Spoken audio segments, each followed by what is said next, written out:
kind of seems like maybe there aren't a lot of options or a lot of people out there. The way that I like to look at LinkedIn is that it's more about the quality than the quantity. So you're looking at the quality of the users, and in this case you have about 66% of the users that are decision makers, and so you're looking at a lot of executives. These are professionals, so that's why you have a smaller number of users. It is definitely the tool for B2B. According to HubSpot, 61% of businesses say that they get their the most of their business-to-business leads from LinkedIn out of all their social media tools.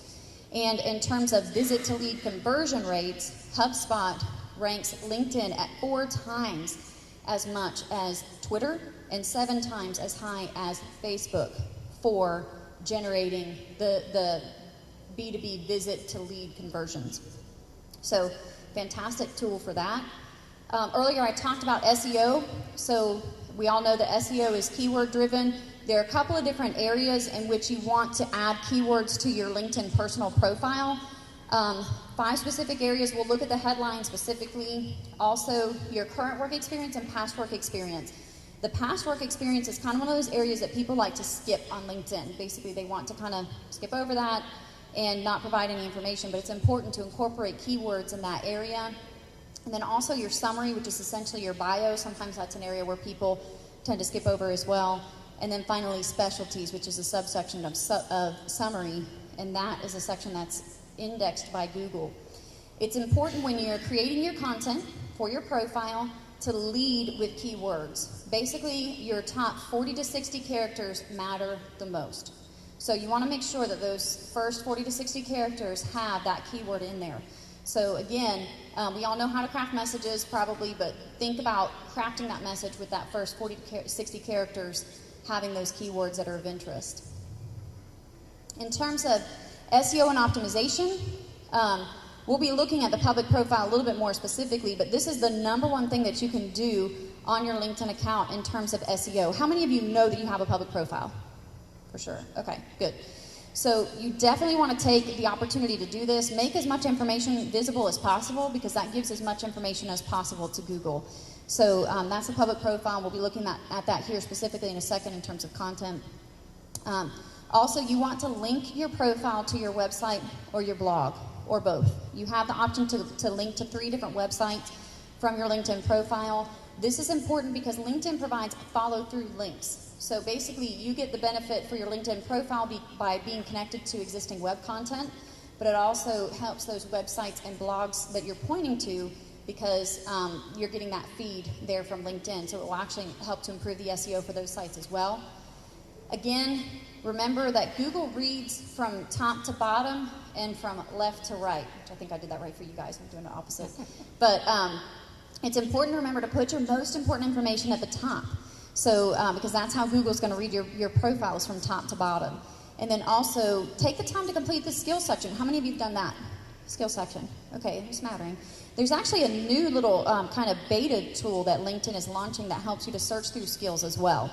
So that's another reason that you might want to get involved there with the skills section. I still personally prefer the advanced searching, but it's a neat little beta system that they have that will allow you to search through skills and experience for individuals. Also, again, identify and incorporate those keywords, lead with the keywords, and have a professional headshot. So, yes, we work, a lot of us in marketing, a lot of people here raise their hands, so your brand for your particular company might be really zany, it might be a little silly, it might be a little goofy. Use some caution with your headshot though. Remember that LinkedIn, the users are predominantly decision makers, they're predominantly professionals, so keep it a little bit professional there in terms of your headshot. Remember, it's your brand, right? So a couple of content tips for your personal profile that I wanted to talk about today. I wanted to start with the public profile. All of you, or a good number of you, raised your hands for the public profile. But basically, the public profile is a pared-down version of your LinkedIn profile. And I mentioned this not so much in terms of the content generation or including content on your profile, but more so in terms of optimization. Because the public profile, which can be edited here on your LinkedIn profile, if I can name, and basically, without your public profile, you do not have any SEO. So if your profile is not public, then essentially your profile is only visible to your network, to people that are within your network. So if you don't make some of that information public, then the search engines will not be able to see it. So in this example, you'll see here this top link is for my public profile. So this linked you directly to Kelly Quattlebaum. If you have on the table in front of you, you'll actually have my business cards. And if you flip it over on the back, you'll see that my LinkedIn account there is listed there at the bottom. So that will take you directly to me, Kelly Quattlebaum. Now, the second link here that you see that's indented a little bit is actually a directory search on LinkedIn. Now, if you're searching for Kelly Quattlebaum on LinkedIn, no problem, right? Quattlebaum, fairly unique name, so thank you, Frank, to my husband for that, shout out. But in terms of searching, my maiden name was Kelly Carter, okay? Not so unique, thanks Dad. But, when you look at that last name, if you're trying to look for Kelly Quattlebaum, now thankfully I work in social media, so you would hope that you'd be able to find me pretty well, but the public profile takes all the guesswork out of that, so they don't have to guess if they found the right Kelly Carter or the wrong Kelly Carter or the right Joe Smith or the wrong Joe Smith, but they can take you directly to your profile, so that's another advantage of the public profile. And then finally, it enables anyone to view your profile, even if they're not on LinkedIn. So if you have an email signature and you include that LinkedIn address in your email signature, then even people who, God forbid, are not using LinkedIn, they can go in and see that information that you've worked so hard to provide. The headline, this is another important area in terms of content. The headline is this top information right here at the top of your profile. It is vital information because this is what appears in LinkedIn search. So when somebody goes into LinkedIn and say they search for social media trainer, this is the headline that they will see when they search for that. That's the information that they will see. It's important to understand the headline because it's auto-populated with your most recent position. So you may not be able to read this, but my most recent position is actually president at Global Marcoms. So what does that tell you about me? Not very much, right? I mean, it might sound really good, but it doesn't tell you what I do. But my headline is recrafted to say social media trainer, public speaker, marketing, PR, business development, Latin America. Trust me, I fit as much in there in that little headline as I can. So, but that will tell you a little bit more about me and what I do. So the headline is incredibly important because that is what entices prospects to come in and view your profile. Basically, when they go into LinkedIn and they do a search, that is what they're going to see first is your headline. So that gives them a reason to click on and read your profile and evaluate you as an executive or evaluate your company. Also, again, lead with keywords, and remember that those keywords are great for SEO. In this example, I took out some of the keywords from my headline and dumped it into Google, and you can see that it comes up right there towards the top, and you can see the different terms that I've searched for. So the headline is also important in terms of SEO. Recommendations. Now, I know what you're thinking, recommendations in terms of content generation. Like, that's not content. It is. It's third-party content. The recommendations are incredibly important because they do improve SEO. So how many of you have recommendations, by the way?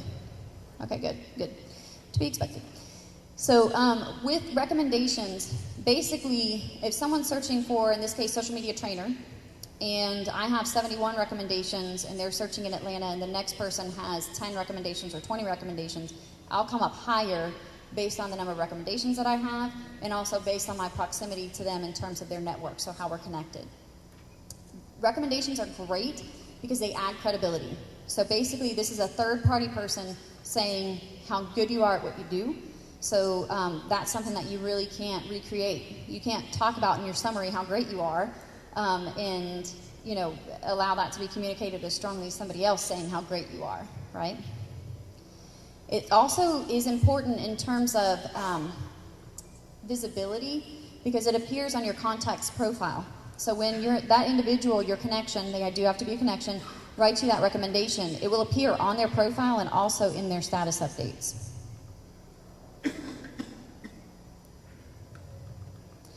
And then finally, applications. Now, this is truly where we get into a little bit towards kind of content generation, right?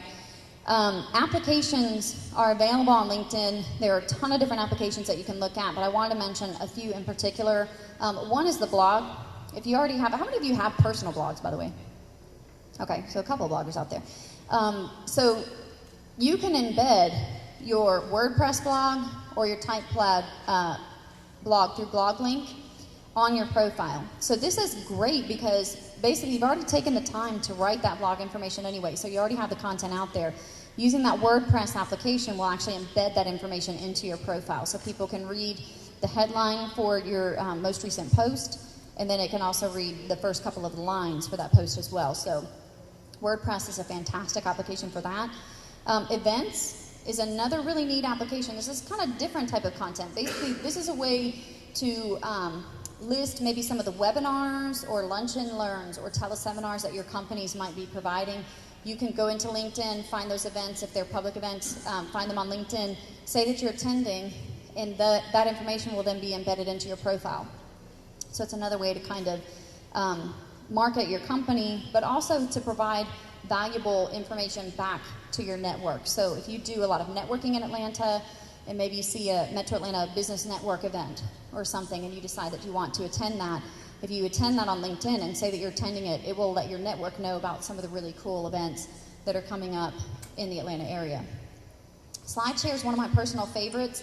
SlideShare is a great tool in terms of taking a presentation or also video if you have a pro account and embedding that information graphically, visually, directly into your profile. So I'm a big fan of SlideShare. Typically what I do when I do a presentation that's a public presentation, I will actually take that PowerPoint and embed it into SlideShare and then send people back to my LinkedIn account. So it's a great way to kind of get people coming to your LinkedIn account, and it's also a great way to provide valuable information back to them, because it doesn't have to be, I mean, you can do a SlideShare presentation or PowerPoint presentation about your company, but you can also do a SlideShare presentation or PowerPoint that has to do with your industry. So SlideShare is a great tool for that.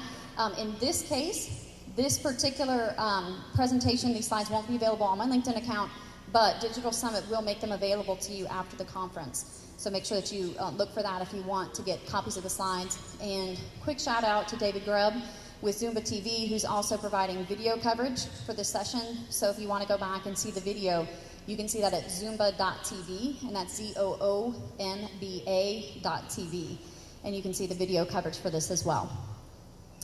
Amazon Reading List, that is another kind of neat, interesting kind of content, basically. But if you happen to read a lot of business books or books that have to do with your industry or self-help books, whatever type of books that would provide value to your viewers, you can actually embed your reading list into Amazon, and that provides additional information on your personal profile. It also provides a touch point, basically a way for people to connect with you if they also have read that book and like that book. Box.net is the last application I wanted to talk about. Box.net is great in terms of integrating content into your site that you would like to share with other people. So basically, you can embed any type of file, Word, Excel, PDF, audio files, and you can put that information on your LinkedIn profile and make it available to individuals so that they can download and view those files. So it's another way to kind of integrate content. And then finally, status updates. Status updates are my favorite. How many of you already do status updates? 2. Okay, I figured probably a good number of you. So status updates are important because they help you to have an area basically where you can provide really fresh content. So when you think about the LinkedIn profile, it's basically your current work experience, your past work experience, your education. Those things don't change a lot, at least hopefully, right? We hope that our current job won't change weekly or monthly, although in this economy sometimes. But it's a good area up here towards the top where you can provide fresh content. So clearly our job profession isn't changing continually, so this is a good way to keep people updated. And that does that by not only providing that information on your profile, but also by pushing that information to the home page for your network. So basically all of your first level connections will see your status updates on the LinkedIn homepage. And so in that way, it's a great way to keep your network informed of what's going on in your life. A couple of different points on the status updates, just to get a little bit more technical, I guess. You want to take the time to edit the title and descriptions of attached links when you attach them to a status update. If you haven't attached links to your status update, there are some huge benefits from doing that, which we'll talk about here. But take the time to click edit, edit the title, edit the description. A lot of times when you attach a link to a status update, LinkedIn will go out and pull that information from that website. So sometimes the heading, the title doesn't match. Sometimes the description doesn't match, or sometimes it's truncated. So in this example, you'll see this is a post that I did, or status update that I did, about the Facebook timeline rolling out for pages, for Facebook pages on March 30th, and then it says RU, and it's kind of truncated there, and then the description down here is also truncated. So I can take the time to go in and clean that up a little bit and rewrite that however I need to. So in this case, if I'm going to attach an update or attach a link to a status update, I prefer to send that status update from LinkedIn into Twitter. So you get more benefits from sending a status update that has attached link from LinkedIn into Twitter than you do from Twitter into LinkedIn, because there are some different little features that you can do when you actually attach the link via the LinkedIn system. Again, make sure that you lead with keywords. So in this example, the status update leads with Facebook pages. The first word in the title is Facebook, and then timeline, and then Facebook timeline for pages. So make sure that you're leading with keywords. I mentioned that there's some added benefits of attaching the link. So basically, once you attach a link to a status update, you now have the option to share. Now, you can share any status update, but typically you can only share that as your own status update or in a message to someone. In this case, when you attach a link, you can actually share that information out to multiple groups at one time. So this is a ginormous time saver. So attach the link, say that you have a blog post, and this is a educational blog post, and it's something that you would like to send out to a variety of different groups. You can be a member of up to 50 different groups. So say that it's something that applies to everyone, like Facebook or something general, or it can be something that's specific to event manager, so in which case you would only target those specific groups. But you can click on share, type in the names for all of the different groups that you want to post that information to, handcraft your discussion title here, and then put in the detail, which is the body of the discussion, and then post that out to, again, up to 50 groups all at one time. So that saves you from going into each and every individual group and creating that discussion post. So, huge time saver.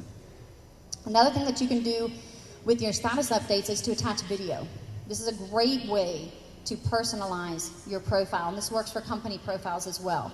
Basically, if you just attach the link for your video from YouTube, Vimeo, whatever video source, this example specifically from YouTube, it will include the video here at the very top of your profile, and then when people click on it, it will expand, and they'll be able to view that video through the embedded YouTube player right there on your site.